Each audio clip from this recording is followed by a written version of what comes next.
Nih, Rumah Dunia, satu komunitas literasi di Serang, Banten. Saya punya kegiatan program kelas menulis Rumah Dunia. Apa itu?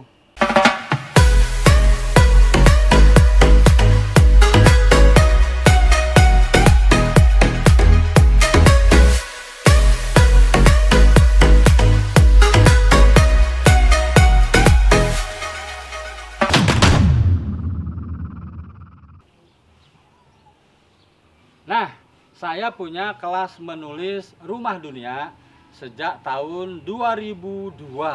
Tempatnya di sini, di Rumah Dunia, ya. Nih, sorot turut, sana turut.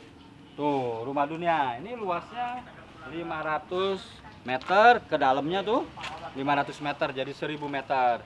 Rumah Dunia dipindahkan ke depan 3000 meter. Hasil iuran bersama-sama. Nah, kelas menulis Rumah Dunia itu adalah program yang sangat digemari. Hingga hari ini sudah 37 angkatan, ya, Rumah Dunia sudah 37 angkatan. Apa sih yang dipelajari di kelas menulis Rumah Dunia? Nah, setiap orang mahasiswa pelajar yang ingin jadi penulis, mereka harus melewati fase pertama jurnalistik, kedua baru masuk ke fiksi, ketiga film, ya. Nah, kenapa harus jurnalistik dulu? Karena menulis itu bukan pekerjaan melamun. Jurnalistik itu dengan metode unsur berita 5W+1H itu adalah salah satu cara riset, metode riset, ya, yang sangat produktif, efektif, dan informal cara-caranya.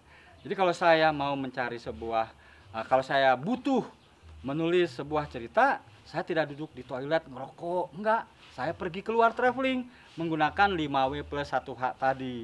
Nah, jadi nalar kritis, cara berpikir kritis itu dimulai dari metode jurnalistik. Nah, 5W+1H. Nah, sehingga para penulis sekali lagi diajak berpikir.